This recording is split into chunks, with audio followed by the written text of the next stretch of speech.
स्वागत है आप सभी का। आज हम अपने इस वीडियो में बताएंगे कि माघ शुक्ल पक्ष में पड़ने वाली जया एकादशी का क्या पौराणिक महत्व है और सन 2026 में यह जया एकादशी का व्रत कब है, इस व्रत की व्रत विधि क्या है, इसको करने से क्या फल मिलता है और इस व्रत के दौरान क्या करना चाहिए, किस मंत्र का जप करना चाहिए जो विशेष फलदायी हो और इस जया एकादशी के व्रत का वर्णन सबसे पहले किस पुराण में आया है और किसने इसका वर्णन किससे किया है। तो वीडियो महत्वपूर्ण है, इसे पूरा अवश्य देखें, अपनों को शेयर जरूर करें। हाँ, फिर भी यदि मन में कोई सवाल उठता है जया एकादशी को लेकर के तो आप कमेंट बॉक्स में लिखें, समुचित उत्तर देने का प्रयास रहेगा।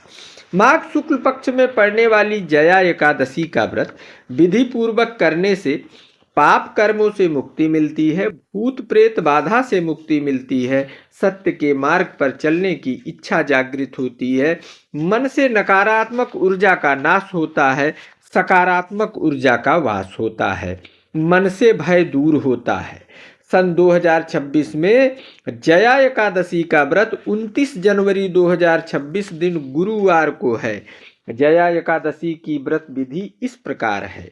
एकादशी के एक दिन पूर्व ही सात्विक भोजन करें, सात्विक आचार विचार रखें, गरीबों, बीमारों और जानवरों की सेवा करें, यथासंभव सहायता करें, गरीब बच्चों की विशेष रूप से सेवा करें, यह विशेष रूप से फलदायी होता है। एकादशी के दिन सूर्योदय के पूर्व उठकर स्नान करके स्वच्छ वस्त्र पहन के हाथ में फूल और जल लेकर व्रत का संकल्प लें और बोलें कि हे भगवान विष्णु, हम इस एकादशी का व्रत करने का संकल्प ले रहे हैं और आप हम पर कृपा दृष्टि बनाए रखें जैसे यह व्रत हम पूर्ण कर सकें। फिर सूर्यदेव को जल दे करके भगवान विष्णु का पूजन करें। भगवान विष्णु को पीला फूल, तुलसी दल, फल, धूप, दीप चढ़ाएं। निर्जला या फलाहार व्रत जो संभव हो रखें। क्रोध झूठ से बचें। भगवान विष्णु के नाम का जप करें। जितना संभव हो सके उतना ओम नमो भगवते वासुदेवाय मंत्र का जप करें।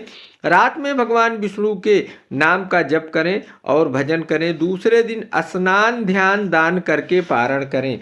तो यह है जया एकादशी की आसान, संक्षिप्त और पौराणिक पूजन विधि।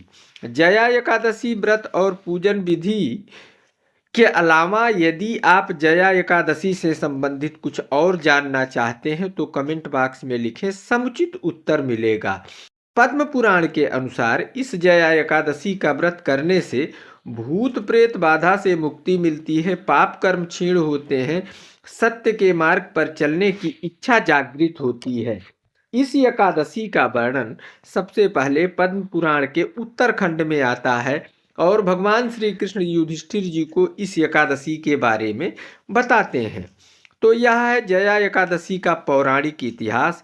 यदि कुछ प्रश्न जया एकादशी को लेकर अब भी मन में शेष हैं तो कमेंट बॉक्स में लिखें, समुचित उत्तर मिलेगा। फिर मिलते हैं एक और धार्मिक विषय को लेकर, तब तक के लिए जय सिया राम।